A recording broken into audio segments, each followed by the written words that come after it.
School of magic season 2। Title: नर्क वह जगह है जहां उन्हें रहना चाहिए। आसमान में गूंजती दर्द की अंतहीन चीखें अनुष्ठान और संगीत का काम करेगी। उनके शरीर से निकलने वाला ताजा खून सुगंधित दाख मधु का काम करेगा। जमीन पर बिखरे हुए अंग और खोपड़ियां सबसे बढ़िया कालीन का काम करेगी। पिरामिड से एक बूढ़ी आवाज आ रही थी और प्राचीन मिस्र की भाषा में बोल रही थी। फिर भी हर कोई इसे सुनकर समझ सकता था कि यह क्या कह रही है। यह आवाज लोगों की आत्माओं को झकझोर रही थी और उनके दिमाग में गूंज रही थी। लंबे समय के बाद भी इसने उन पर जो डर पैदा किया था वो बना रहा। कौन बात कर रहा था? क्या वह अपने आगमन के भव्य समारोह के लिए जीवित प्राणियों को आधार के रूप में प्रयोग कर रहा था? आवाज पूरे विशाल भूभाग में गूंज उठी। लंबे समय के बाद आखिरकार यह धीमी पड़ गई, लेकिन गीजा के महान पिरामिड के आसपास का स्क्वायर ट्रैक मैदान अचानक बेचैन हो गया। 100 किलोमीटर से ज्यादा वर्ग मीटर के मैदान में कांपता हुआ मैदान देखना कितना खौफनाक होगा। मौत का औरा में लिपटे हुए लोग दरारों और रेत की मोटी परत में रेंगते हुए बाहर निकल रहे थे। वे पिरामिड की भूतिया रोशनी में नहाए हुए, जिससे उनका रूप बिल्कुल डरावना और बेहद ही खतरनाक लग रहा था। ज़ॉम्बीज़ की संख्या लगातार बढ़ती जा रही थी। विशाल पिरामिड के चारों ओर काले घेरे फैलते जा रहे थे। वे उबलते हुए काले जवार की तरह पिरामिड की ओर बढ़ रहे थे। पिरामिड के करीब एक शानदार जगह के लिए प्रतिस्पर्धा कर रहे थे ताकि वे अपना सम्मान और श्रद्धा प्रकट कर सके। उनकी कट्टरता पागलपन से परे थी। मुझे रेगिस्तान बेहद पसंद है। जाओ, इस जमीन पर रहने वाले हर जीव की हड्डियों को रेत में मिला दो और मेरे लिए एक रेगिस्तान बना दो। वही आवाज फिर से आई। इस बूढ़ी दबंग और तिरस्कार भरी आवाज ने तुरंत ही सभी ज़ॉम्बीज़ को पागल कर दिया जो जाग गए थे। यह सही है, हमारे राजा को रेगिस्तान बेहद पसंद है। यह जगह कहीं भी पर्याप्त नहीं है। हमें और हड्डी और खून की जरूरत है, और सालों की मेहनत के बाद यह आखिरकार एक चमकदार सोने में बदल जाएगा। धरती और आसमान जोर से हिल उठे। पाताल के जीव घाटी को खाकर दक्षिण की ओर बढ़ने लगे। सबसे भयानक बात यह थी कि पिरामिड के वजन से घाटी में बनी दरारें, खड्ड और दरारें फिर से समतल हो गई। ज़ॉम्बीज़ उन्हें भरने के लिए अपने शरीर का यूज कर रहे थे। उनके गंदे, टेढ़े मेढ़े और घिनौने शरीर आपस में बुने हुए थे, जबकि दूसरे जीव बस उन पर चल रहे थे। उनके सिर कुचल रहे थे और उनकी भुजाएं चपटी हो रही थी। यह एक विशाल छटपटाती काली भूमि की तरह लग रहा था। यह कल्पना करना मुश्किल नहीं था कि यदि कोई जीवित प्राणी इसमें गिर जाए तो क्या होगा।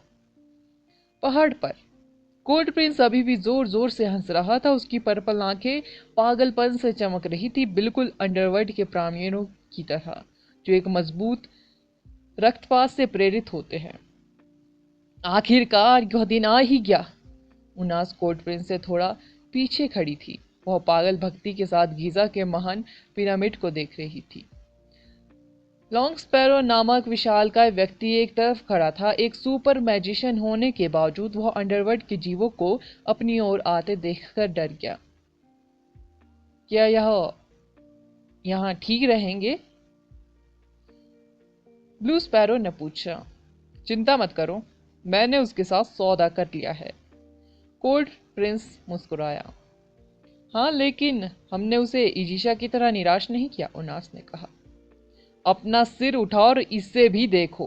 कोल्ड प्रिंस ने अपने पीछे जमीन पर घुटने के बल बैठे शिष्यों से दयापूर्वक कहा।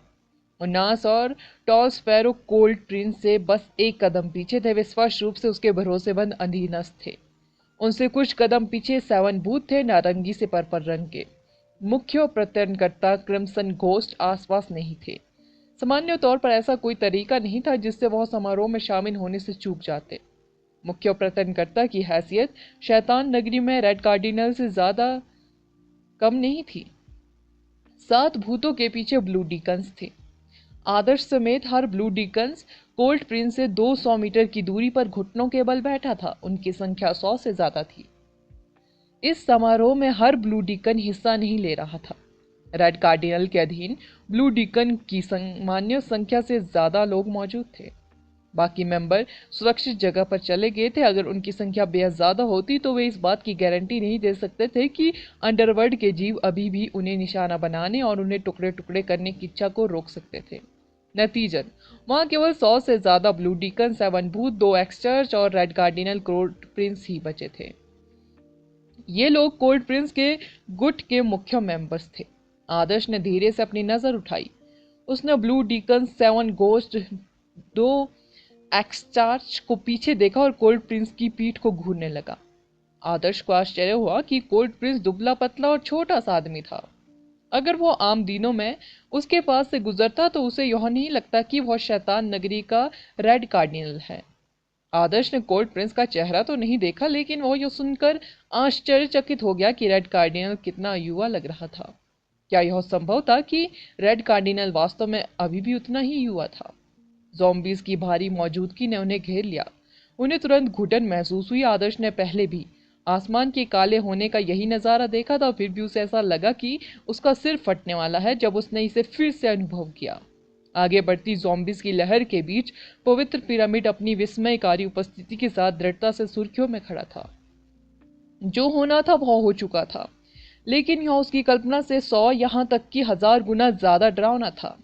जब अंडरवर्ल्ड के ये जीव मानव शहरों पर अटैक करेंगे तो यह कितना खतरनाक होगा। इस बीच जिन लोगों ने इन प्राणियों को बुलाया था वे अपने काम पर बेहद गर्व करते हुए जोश के साथ अपना उत्तम समारोह मना रहे थे। वे मनुष्य हो सकते हैं, लेकिन उन्होंने इंसानों के रूप में अपनी पहचान पूरी तरह से खो दी थी। वे अंडरवर्ल्ड के उन गंदे से जीवों, बदसूरत और बदतर थे जब उन्होंने अपनी खाल उतार दी। ज़ॉम्बीज़ को जवार की तरह आगे बढ़ते देखना आदर्श के दिल पर एक जबरदस्त ठेस पहुंचना था। वह पहले से ही दुख से अभिभूत था, यह जानते हुए कि क्या होने वाला था। फिर भी जब मानव स्वभाव में उसका विश्वास एक बार फिर कुचला गया तो उसने जो भी भावनाएं महसूस की वे एक अमिट क्रोध में बदल गई जो उसके सीने के अंदर झड़ रही थी और फैल रही थी। वह उन सभी को नर्क में भेजने की इच्छा रखता था, क्योंकि यही एकमात्र स्थान था जहां वे रहने के योग्य थे। School of magic. Next episode title सांपों का काला फिरौन। घाटी के अंदर 100 किलोमीटर तक हर जगह ज़ॉम्बीज की सेना द्वारा रौंद दिए जाने के बाद पहचान से परे थी, और कोई भी मानव शहर पूरी घाटी से ज्यादा ठोस नहीं था। अंडरवर्ल्ड के ये जीव ऐसे व्यवहार करते थे जैसे वे जीवित लोगों की गंध को पहचान सकते हैं और जिस डर से वे अपनी जान बचाने के लिए भाग रहे थे। टैग खेलना अंडरवर्ल्ड के इन प्राणियों के लिए सबसे बड़ी खुशियों में से एक था। यह लगभग ऐसा था जैसे वे जिस शिकार को प्रताड़ित करते थे और जिसका पीछा करते थे उसका स्वाद सीधे उन्हें खिलाए गए शिकार से बेहतर होता था। सभी जीवित प्राणी अंततः मर जाएंगे और अंडरवर्ल्ड में समाप्त हो जाएंगे। उनका निरर्थक संघर्ष केवल ज़ॉम्बीज का मनोरंजन करने वाला था। इसलिए जितना हो सके भागो, तब तक भागो जब तक तुम थक ना जाओ, तब तक भागो जब तक तुम निराशा से अभिभूत ना हो जाओ, और तुम्हारा मांस बेहद सुगंधित होगा। कुछ समय पहले घाटी में केवल योग्ड और अंडरवर्ल्ड सम्राट मेंढक थे, लेकिन ज़ॉम्बीज की सेना ने तेजी से उन सभी को हटा दिया था। कंकाल सींग वाले घोड़ों पर सवार कंकाल जल्लादों ने आगे बढ़कर नेतृत्व किया। इन सफेद कंकालों ने हड्डियों के हथियारों की एक जोड़ी पकड़ी हुई थी। उनके सड़े हुए शरीर लगभग अधूरे कंकाल वाले घोड़ों से जुड़े हुए थे। अंडरवर्ल्ड में उनकी भूमिका नए जीवों को टुकड़ों में काटना था। टुकड़े जगह जगह बिखर जाते थे और दूसरे के अवशेषों के साथ मिल जाते थे। वे आने वाली आत्माओं के स्वामी थे। योग्य ज़ॉम्बीज बनने के लिए नए जीवों को सबसे पहले यह सीखना था कि कैसे मारना है, बल्कि अपने शरीर को फिर से कैसे जोड़ना है। अगर उन्हें अपने शरीर के अंग नहीं मिल पाते तो उन्हें ऐसे अंग चुनने होते जो उनके शरीर के अनुकूल हो। अंडरवर्ल्ड जल्लादों ने ज़ॉम्बीज की सेना का नेतृत्व किया। अगर कोई रात के आसमान में ऊपर से सेना को देख रहा होता तो अंडरवर्ल्ड जल्लाद विशाल भूमि पर हवा में बहते हुए एक सफेद घूंघट की तरह दिखते। मोर्चे पर ज़ॉम्बीज का घनत्व थोड़ा अधिक था और सेना के पीछे की ओर धीरे धीरे कम होता गया। देर से उठ रहे अंडरवर्ल्ड जल्लाद अंततः पैदल चलने वाले प्राणियों से आगे निकल गए और जवार के सामने इकट्ठा हो गए। यह सुनामी के सामने सफेद चाप की तरह था, मौत का एक शानदार प्लेट। अफवाहों के अनुसार योग्ड ने अपने पापों का प्रायश्चित किया था, जिसके पास अंडरवर्ल्ड सम्राट मेंढकों के नियंत्रण से मुक्त होने का मौका था। हालांकि उनके शापे शरीर को अंतहीन यातनाओं से गुजरना पड़ा और वे इतने कमजोर हो गए थे कि अंडरवर्ल्ड सम्राट मैंडको से निकलने के बाद एक मुर्दे का वध भी नहीं कर सकते थे। उन्हें अपने शरीर को बिना सिर वाली एक राक्षसी गाय से जोड़ना पड़ा ताकि वे वास्तव में अपनी उदारित जीवन जी सके। दो जुए और एक अंडरवर्ल्ड दानव गाय एक जुड़वा शरीर वाली दानव गाय में बदल जाएंगी। उनके पास असाधारण शारीरिक शक्ति थी और उनमें से सबसे छोटी कम से कम 5 मीटर लंबी थी। ये 60 मीटर तक भी पहुंच सकते थे, एक गगनचुंबी इमारत जितनी ऊंची। ये जुड़वा शरीर वाली डीमन गाय मुख्य रौंदने वाली टुकड़ी थी। उनके खुरों से अनगिनत ज़ॉम्बीज चूर चूर हो जाते थे। उन्हें जीवों के अवशेषों और मांस पर रौंदने की आवाज़ और स्पर्श पसंद थी। यह उनके लिए अपनी कुंठाओं को बाहर निकालने का एक शानदार तरीका था। अंडरवर्ल्ड के शासकों को हवा में मांस और हड्डियों को बिखरते हुए देखना अच्छा लगता था, जबकि खून पूरी जमीन पर फैल जाता था। वह शानदार लाल कालीन ही एकमात्र ऐसी चीज थी जो उनके कुलीन दर्जे से मेल खाती थी। इसलिए ऐसे लाल कालीन बनाने के लिए जिम्मेदार ये जुड़वा शरीर वाली डीमन गाय फिरौन की पसंदीदा थी और इसलिए उन्हें दी गई शक्ति दूसरों की तुलना में अधिक थी। भूमि पर होने वाले भूकंप और विनाश का आधा हिस्सा जुड़वा शरीर वाली दानव गायों से प्रेरित था। वे अंडरवर्ल्ड जल्लादों का अनुसरण कर रही थी क्योंकि जल्लाद जीवित लोगों की गंध को पहचानने में एक्सपर्ट थे। जुड़वा शरीर वाली दानव गाय अंडरवर्ल्ड जल्लादों का अनुसरण करके ही नए कालीन बनाने में सक्षम होगी। दो आगे की पंक्ति के सैनिकों के पीछे अंडरवर्ल्ड के बाकी जीव थे। वे इतने उलझे हुए थे कि पहचानना असंभव था कि वे कौन थे। ज़ॉम्बीज की आम भीड़ के विपरीत इन प्राणियों को कंकाल, ज़ॉम्बी, राक्षस या आत्माओं के रूप में डिवाइड नहीं किया गया था। इसके बजाय उन्हें कई अलग अलग ग्रुप्स में डिवाइड किया गया था, जिसमें गुलाम, अंडरवर्ल्ड योद्धा, बमी, ग्राफ्टेड, अंडरवर्ल्ड टाइटन्स और शासक शामिल थे। आदर्श इस समय एक चट्टानी ढलान पर खड़ा था। अंडरवर्ल्ड जल्लाद और ट्विन बॉडीड नेमन काऊ सबसे पहले उनके पास से गुजरे, जैसे कि एक काली लहर। उनकी आवाजें बहरा देने वाली थी। उन्होंने रास्ते में आने वाली हर चीज को नष्ट कर दिया, यहाँ तक कि रास्ते में पड़ने वाली पहाड़ियां भी जमीन पर धराशायी हो गई। दूसरी ओर जब जीव उस पहाड़ के पास से गुजर रहे थे जहां शैतान नगरी देख रहा था, तो आदर्श ने देखा कि जिस पहाड़ पर वे थे उस पहाड़ को घेरने वाली एक लाल रंग की बाधा थी। अंडरवर्ल्ड के जीव जब पहाड़ से गुजरते थे तो वे उससे बचते थे जैसे कि वह कोई निषिद्ध भूमि हो। वे सावधानी से बचते थे, भले ही वहां बेहद ज्यादा भीड़भाड़ होती थी। ज़ॉम्बीज की सेना कितनी अजय थी, इसके बावजूद प्राणियों ने शैतान नगरी के लोगों को कुचलकर नष्ट नहीं किया, जैसा कि आदर्श ने आशा की थी। मोहरादल जाने के बाद आदर्श ने ज़ॉम्बीज का एक समुद्र देखा। उसने कई मम्मियाँ देखी, डेथ सैबर मम्मियाँ, विशाल कुल्हाड़ी मम्मियाँ, लाल आंखों वाली मम्मियाँ, ब्लैक सर्प मम्मियाँ। मिस्र में बेहद से अनडेड मैजिशियन थे, लेकिन उसने जो सुना था उसके अनुसार उनमें से ज्यादातर सिर्फ मम्मियों को ही बुला सकते थे। अंडरवर्ल्ड के जीवों में से सिर्फ मम्मियां ही जीवित प्राणियों के साथ एक अनोखा कॉन्ट्रैक्ट कर सकती थी, लेकिन फिर भी अभी भी बेहद सी मम्मियां थी जो जीवित इंसानों के साथ कॉन्ट्रैक्ट करने से हिचकिचाती थी। मम्मियां पिरामिड के अंदर से थी, पिरामिड के बाहर से ज़ॉम्बीज से अलग।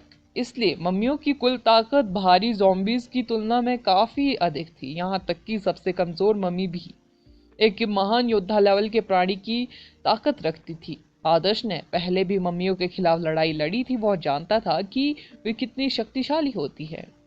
अपने सामने मम्मियों की भारी संख्या को देखकर उसका सिर सुन्न हो गया।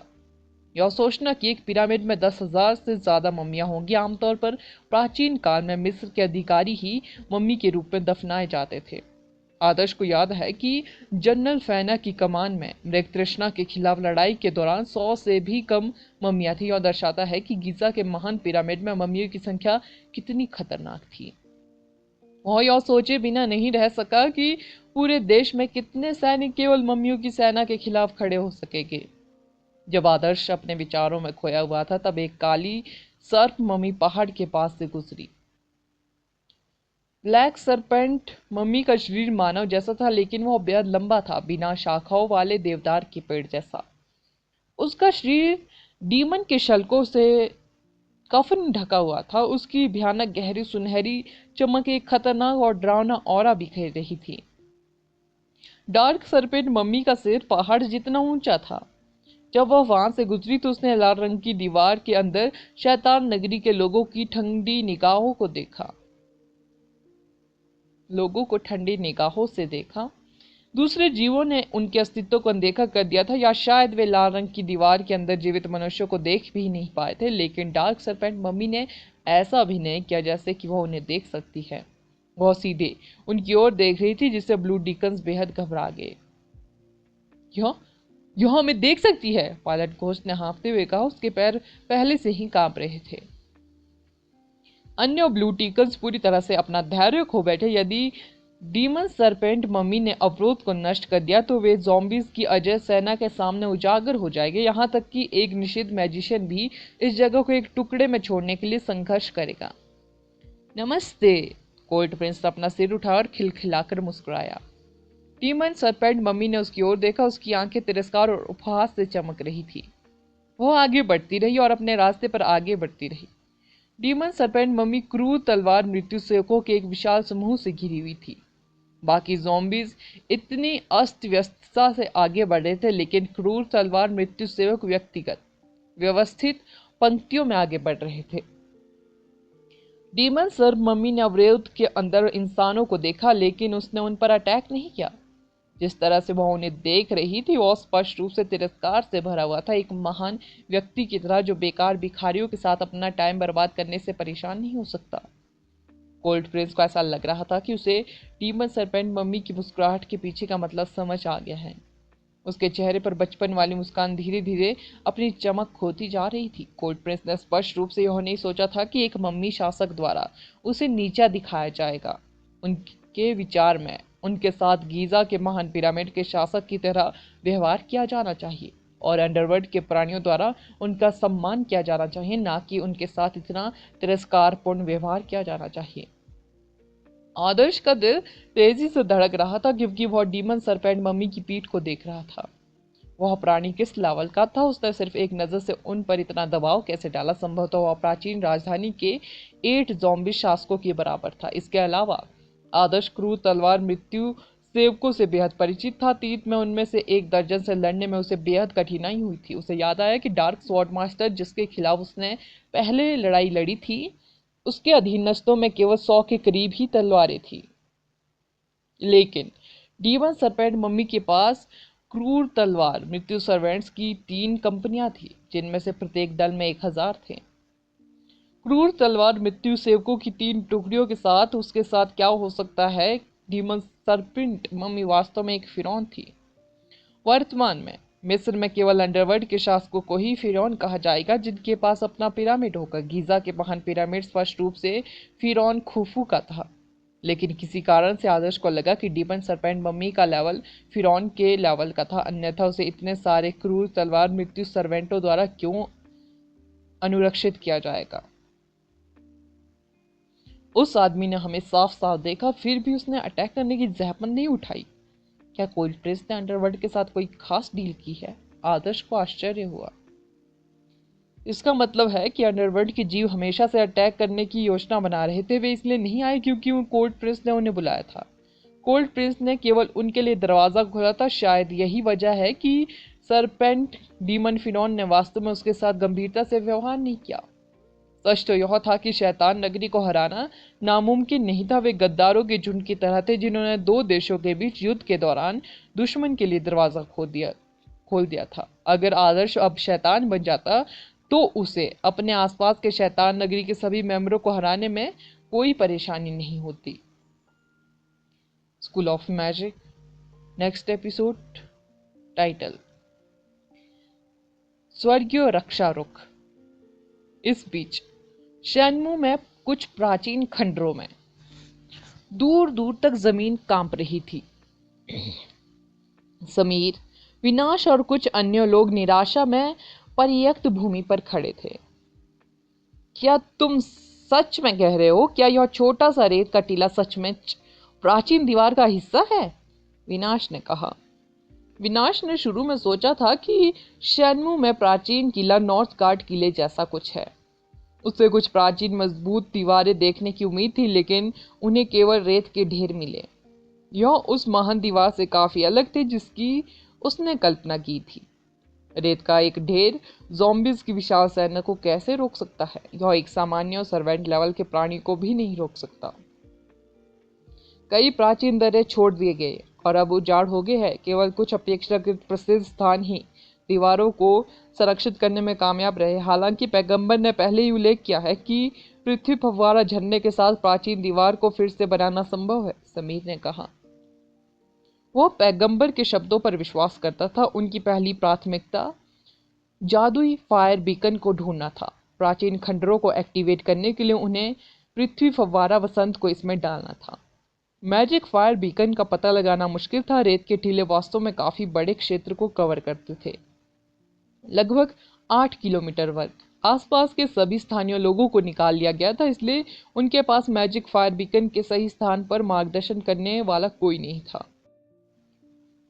अरमान वापस आ गया है, क्या तुम्हें कुछ मिला?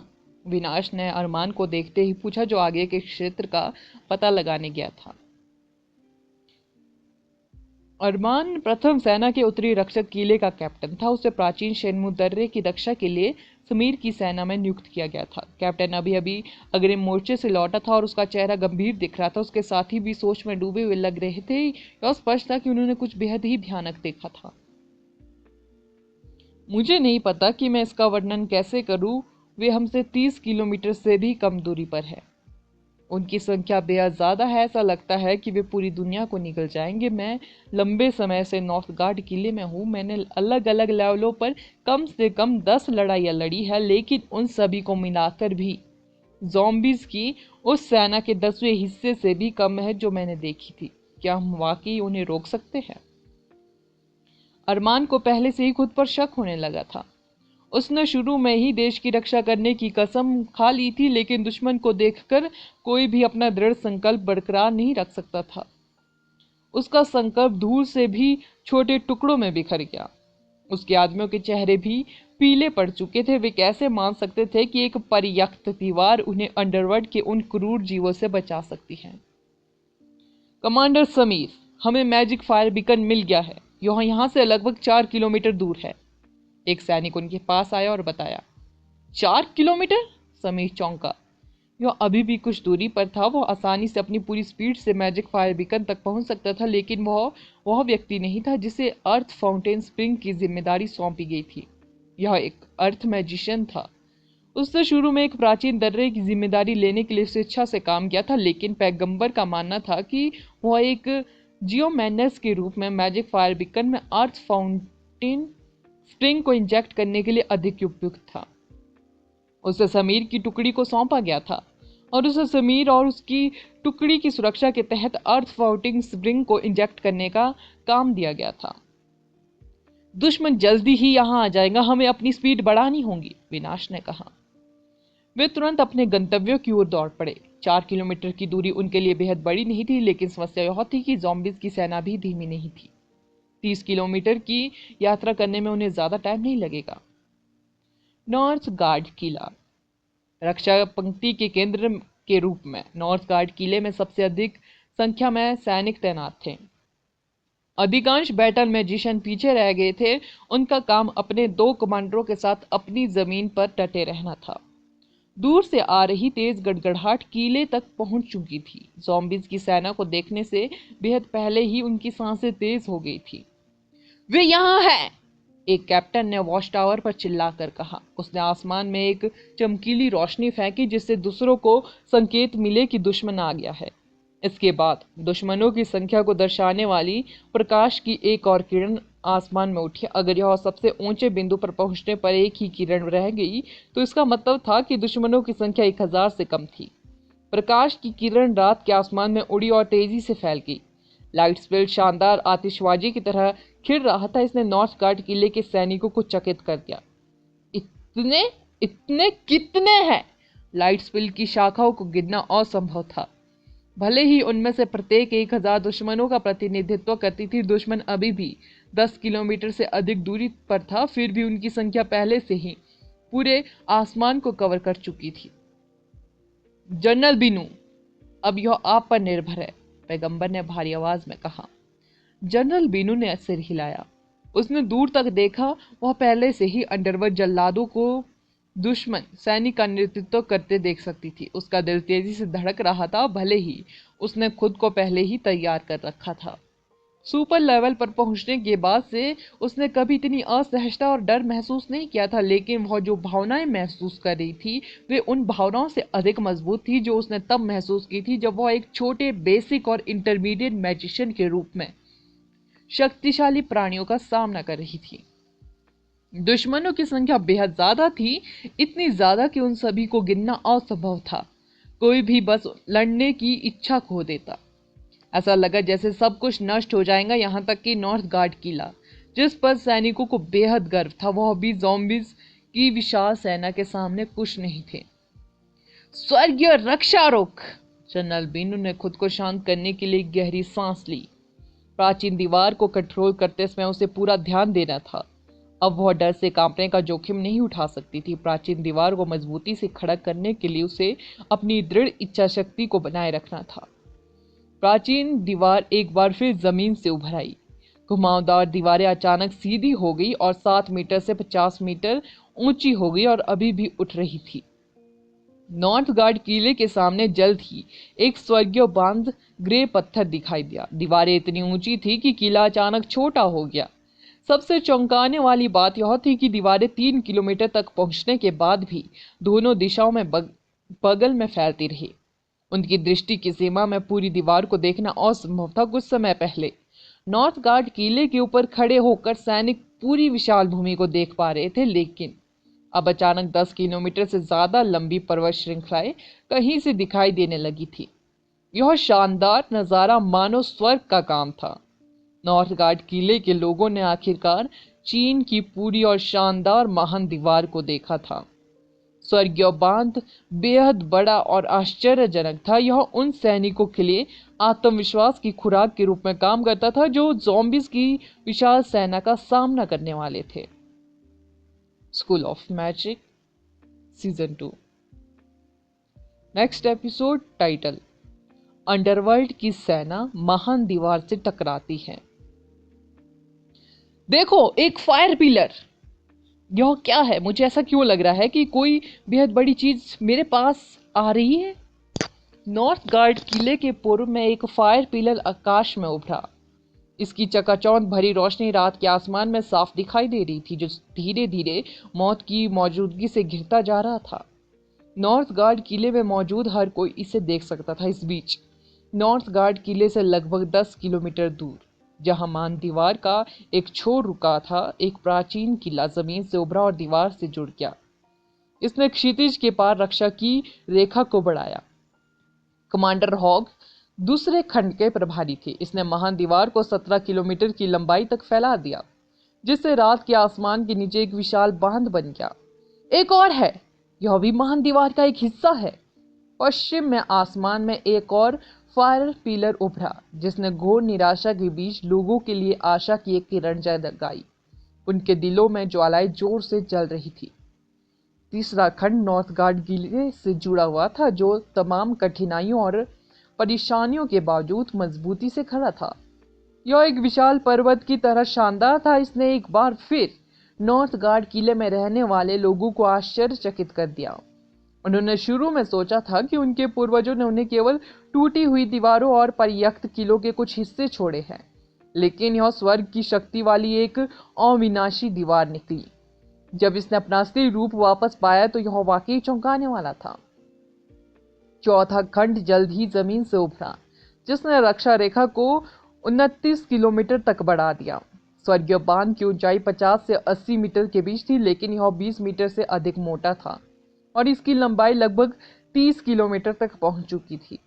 सबसे इंपॉर्टेंट बात यह थी कि कुछ हिस्से अभी भी ठीक नहीं हुए थे। राजसी महान दीवार, जो अपनी वास्तविक लंबाई का केवल आधा ही ठीक कर पाई थी, पहले से ही लोगों के दिलों में रक्षा की एक अविनाशी रेखा स्थापित कर रही थी, जो ज़ॉम्बीज की विशाल सेना का सामना करते हुए निराशा से अभिभूत होने के कगार पर थे। उन्हें दुश्मन के खिलाफ लड़ने के लिए अपनी इच्छा शक्ति को बनाए रखना था। अगर वे पहले ही अपनी इच्छा शक्ति को खो चुके थे तो वे अपनी संख्या के बावजूद ढीली रेत की चादर के अलावा कुछ नहीं थे। उनके दिल महान दीवार की स्वर्गीय रक्षा रुख को देखने पर जादुई फायर बीकन की तरह भयंकर रूप से जल रहे थे। वे अंत तक लड़ेंगे बिना पीछे मुड़े। विशाल उत्तरी घाटी में दो बहरी आवाजें टकरा रही थी। एक तो ज़ॉम्बीज़ की सेना की भारी धमाकों की आवाज थी जो अपने रास्ते में आने वाली हर चीज को कुचल रही थी और सब कुछ जमीन पर गिरा रही थी। दूसरी आवाज थी प्राचीन दीवार के ऊपर उठने और क्षितिज पर अभेद्य बांध स्थापित करने की तेज गड़गड़ाहट। अगर कोई ऊपर से नीचे देखता तो उसे निराशा से भरी एक काली लहर दिखाई देती जो अपने पंख फैलाए हुए एक पहाड़ी ड्रैगन पर अटैक कर रही थी। होने वाले विनाश के बीच आसमान और जमीन भी ढह सकती थी। बैटल मैजिशियन ने स्वर्गीय बांध तक अपना रास्ता बना लिया।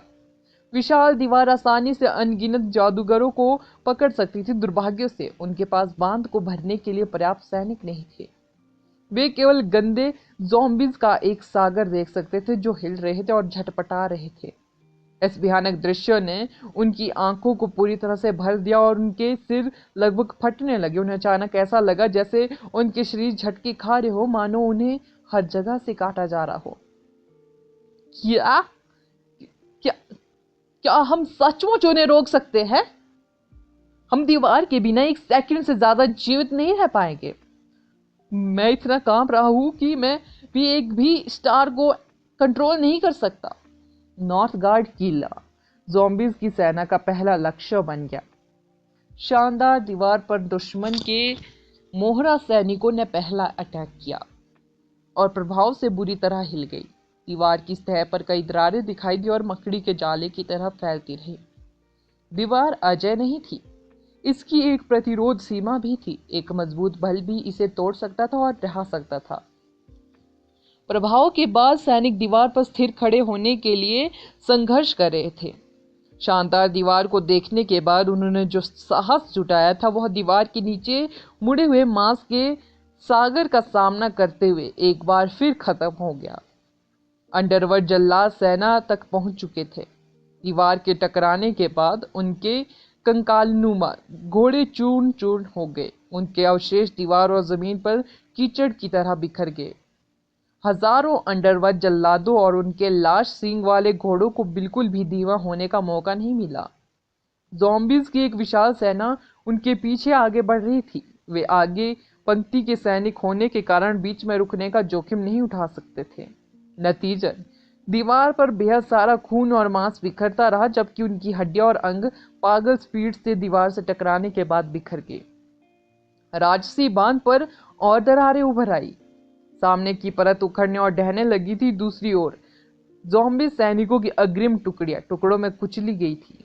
उन्होंने शुरू में दीवार को गंभीरता से नहीं लिया। उन्होंने मान लिया कि वे किसी भी दीवार को आसानी से टुकड़े टुकड़े कर सकते हैं, क्योंकि उनकी हड्डियां बेहद मजबूत थी। वे एक चट्टानी पहाड़ को भी टुकड़े टुकड़े कर सकते थे। वे एक छोटी सी दीवार की तो बात ही छोड़िए। उन्हें आश्चर्य हुआ कि जागृत महान दीवार उनकी सोच से कहीं ज्यादा मजबूत थी। हजारों अंडरवर्ल्ड जल्लादों के दीवार से टकराने के बाद ही वे दीवार की बाहरी परत को तोड़ने में सफल हुए थे। पूरे स्थान पर शारीरिक तरल पदार्थ बह रहे थे और दीवार की परिधि के साथ दलदल बन गया था। यह चौंकाने वाला था, जो उनकी दृष्टि की सीमा से परे था। दीवार बेहद ही शानदार थी और इतनी लंबी थी कि हर जगह सैनिकों को तैनात नहीं किया जा सकता। दीवार पर सैनिकों की केवल 8 टुकड़ियां थी, जो प्राचीन दर्रों पर 8 जादुई फायर बीकन पर फैली हुई थी। अंडरवर्ल्ड के जीवों ने रक्षा की रेखा के पार लगभग पूरी घाटी को भर दिया। अनगिनत ज़ॉम्बी से टकराते रहे, अपने शरीर को टुकड़े टुकड़े करते रहे और उनका खून हर जगह बिखरा हुआ था। अंडरवर्ल्ड जल्लादों में से आधे मर चुके थे। उनकी संख्या इतनी चौंकाने वाली थी कि वे मछलियों के झुंड की तरह थे जो झुंड में घुस रहे थे। उनका एकमात्र भाग्य खून के लिए कभी ना खत्म होने वाले तालाब का हिस्सा बनना था। लगातार झटकों के कारण राजसी बांध धीरे धीरे दरारों से भर गया। सौभाग्य से प्रत्येक फायर मैजिक बीकन को अभी भी अर्थ फाउंटेन स्प्रिंग वाटर मिल रहा था। वे अभी भी प्राचीन दीवार की लंबाई और ऊंचाई को संशोधित कर सकते थे ताकि ढह चुके हिस्सों को फिर से भरा जा सके। दीवार पहले से ही ज़ॉम्बीज़ की पहली लहर से हिल रही थी। छोटी दरारें अंततः बांध के पार बड़ी दरारों और छेदों में बदल गई। पृथ्वी फव्वारा झरने के पानी की स्पीड दीवार के विनाश की दर के साथ तालमेल बिठाने के लिए संघर्ष कर रही थी। एक और अग्रिम टुकड़ी निकल गई है। हमें हर कीमत पर उनके घुड़सवारों को रोकना होगा, अन्यथा हम खत्म हो जाएंगे, पैगंबर चिल्लाए। अंडरवर्ल्ड जल्लाद ज़ॉम्बीज़ की सेना के सबसे बड़े अग्रिम सैनिक नहीं थे, वे केवल सबसे तेज थे। दीवार के लिए सबसे बड़ा खतरा पैदा करने वाली प्रजाति जुड़वा शरीर वाली डीमन गाय थी। न केवल वे विशाल थी, बल्कि उनकी ताकत भी अंडरवर्ल्ड जल्लादों से कहीं ज्यादा थी। जिस पर वे पैर रखते वो बस धूल में बदल जाती। वे आ रहे हैं। जियोमैनस, आपको अपनी जमीन पर डटे रहना चाहिए। जब आपको लगे कि आप अपनी सीमा पर है, जब आप हार मानने के कगार पर है, तो हमारे लोगों के बारे में सोचे जो अभी भी खाली हो रहे हैं। उनके शरीर में इस दीवार की मजबूती का 1000वां हिस्सा भी नहीं है। हमें अपने दांत भींचकर अपनी जमीन पर डटे रहना चाहिए, क्योंकि हम ही एकमात्र ऐसे लोग हैं जिन पर वे भरोसा कर सकते हैं। पैगंबर की आवाज मैजिक फायर बीकन के जरिए फैल गई। उनके पास कुल 8 जियोमैनर्स थे। जब अंडरवर्ल्ड जल्लादों ने दीवार पर अटैक किया तो उनमें से प्रत्येक की आत्मा पर बेहद बड़ा प्रभाव पड़ा। दीवार के जिस हिस्से पर वे तैनात थे, वे इस समय उनकी आत्मा के हिस्से जैसे थे। दीवार को जो नुकसान हुआ वह उनकी आत्मा पर पड़ने वाले प्रभाव के अनुपात में था। उनकी इच्छा शक्ति ने इंपॉर्टेंट भूमिका निभाई। उनकी इच्छा शक्ति जितनी मजबूत होगी, दीवार उतनी ही मजबूत होगी। जब तक वे खड़े रहेंगे, दीवार नहीं गिरेगी। जुड़वा शरीर वाली डीमन गाय आखिरकार पहुंची। उनके विशाल शरीर ने ज़ॉम्बीज़ की लहर को एक भयानक सुनामी में बदल दिया। लहर के सामने विभिन्न प्रकार की राक्षसी गायों के शरीर के ऊपर हजारों जोड़े खतरनाक सिर थे। जुड़वा शरीर वाली राक्षसी गाय न केवल अपनी ठोकरों से जमीन को नष्ट कर रही थी, बल्कि दीवार से टकराने के बाद बेहोश हो चुके अंडरवर्ल्ड जल्लादों को भी कुचलकर रस में बदल दिया था, तथा घाटी में एक अत्यंत चिपचिपा और चमकीले रंग का कालीन बिछा दिया गया था। सबसे पहले दूर से जोरदार टक्कर की आवाज सुनाई दी। दीवार से टकराने वाले विशालकाय जीवों की आवाज नए साल की पूर्व संध्या पर आतिशबाजी के धमाकों जैसी गूंज रही थी। इसके बाद तीव्र विस्फोटों की एक श्रृंखला शुरू हो गई, जिससे सैनिकों के दिल में डर और बढ़ गया। जनरल बिनु, पैगंबर ने प्राचीन दीवार के उत्तराधिकारी को आश्चर्य से देखा। दीवारें ढहने लगी थी। अगर उनकी रक्षा का केंद्र सबसे पहले गिरता तो बाकी हिस्सों के पास कोई मौका नहीं होता। जनरल बिनु के चेहरे पर हार का भाव था। नॉर्थ गार्ड किले को गिराना अंडरवर्ल्ड की सेना की प्राथमिकता थी। यह उनकी सेना को विशाल उत्तरी घाटी में प्रवेश करने से रोकने वाली एकमात्र बाधा थी। नतीजन इसके सामने इकट्ठा होने वाली जुड़वा शरीर वाली राक्षसी गायों की संख्या सबसे अधिक थी, जिनमें 40 मीटर से अधिक लंबी गायें भी शामिल थी। वे दीवारों की आधी ऊंचाई तक पहुंच चुकी थी। दीवार से टकराने वाले इन विशाल जीवों के प्रभाव बेहद भयानक थे। अगला एपिसोड जानने के लिए बने रहे मेरे इस चैनल के साथ। Thank you.